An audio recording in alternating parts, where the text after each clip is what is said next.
morning, good morning, good morning, my brothers, and as well, my sisters. This is the day the Lord has made, and we shall rejoice and truly be glad in it. Listen. This morning, I just want to just simply encourage you. I want to encourage you and know that you're going to make it. You can make it, and you will make it. But you must listen, and you must agree to believe that God can. And He will. And so I want to talk to all those people you're in position to wait. Stay right there. Right now, I want to talk to you. Is that all right? Let's go. Right now.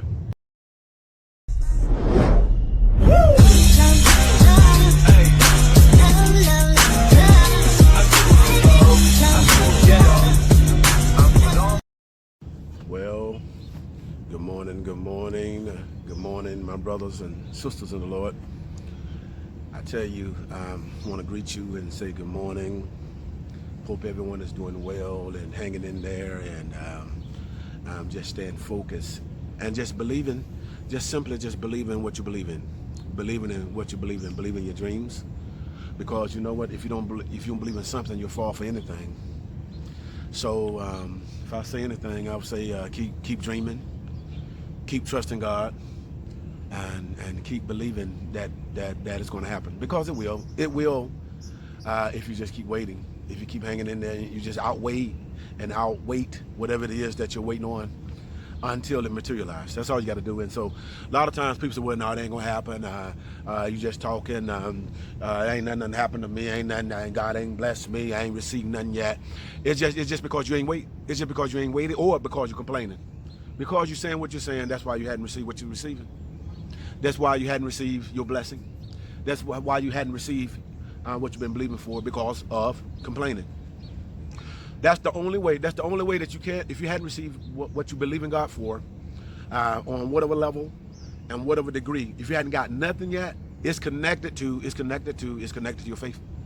It's connected to your faith. It's connected to your faith. And what's disconnect your faith is complaining. What's disconnect your faith is frustration, in the sense of constantly always saying, well, when, always complaining, always talk about the situation. And so oftentimes when you become nervous and you just keep talking about the situation, and you keep talking about the situation, you keep talking to people about the situation, ask God done forgot. Ask God can't hear you. You know how it is when you're talking about somebody, and you know they're around, you're talking about them, and they can hear you. You talk, and so sometimes you talk about somebody. Like say for example, somebody talking about you, and you right here. You say, well, I'm right here. You ain't got to talk. You ain't got to talk about me. You can talk right to me. And so talk right to God. Talk right to God. Don't be complaining. Don't be complaining and talking about calling friends up and calling girlfriends up and calling the fellas up and talking about and complaining about like they can do something about it. Like they can do something about it. Only God can answer. Only God can answer. Only God. It's only God's timetable. It's in only God's time. You need to know. You need to realize that whatever you're waiting on, it's in God's time. It's in all God's time. And what's discouraging sometimes, oftentimes when we wait, and sometimes when some people wait, I got some ducks there. Sometimes when some people wait, they get discouraged. They get discouraged, especially if you've been waiting for a long time and it hadn't happened yet, or nothing has changed. You get discouraged. I mean, it's natural. I would. I mean, it's natural. So you gotta hold on to something that's going to, even when you get rocked, and even when you feel like, or you're questioning, is this God thing, is this Christianity thing really, really real? When you get to that place where you question it, you gotta have something to hold on to.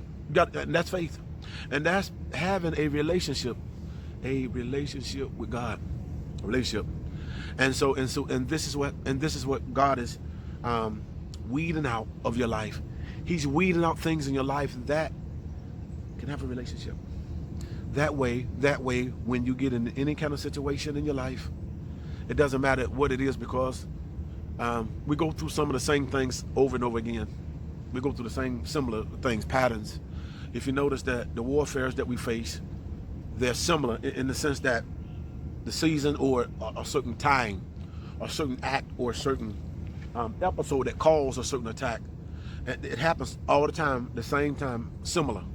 And so one of the things that we should do is really important that we know that there's certain things that are going to attack us a certain way.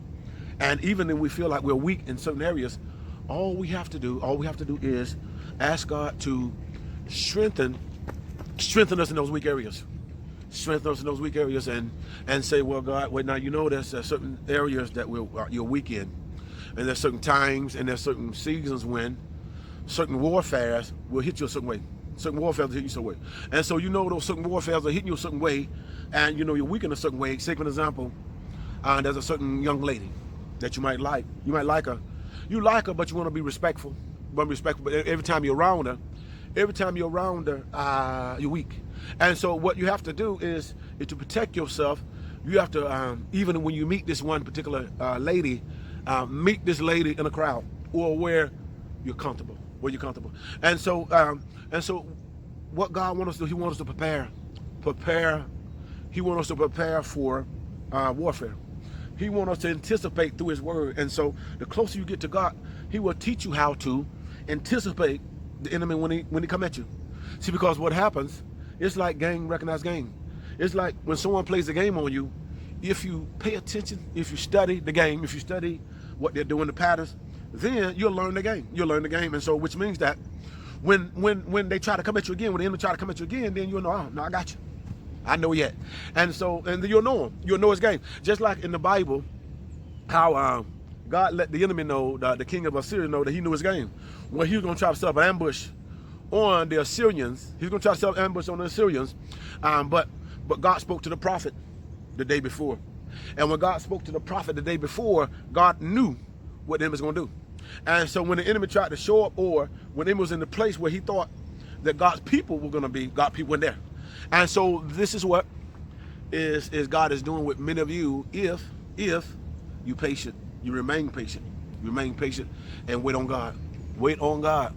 And the Bible says in Isaiah 40 and 30, they that wait on the Lord shall renew your strength. You're going to mount up as wings as eagle. You're going to run and not be weary, walk and not faint. So in other words, if you can wait, God is going to replenish. And if you can wait, God is going to restore you again. He's going to restore everything that's done ran out of gas, or everything that's weak, and everything that's done became low. At this place, God is going to refill you again. And so be encouraged, because change is coming. Change is coming. God bless you.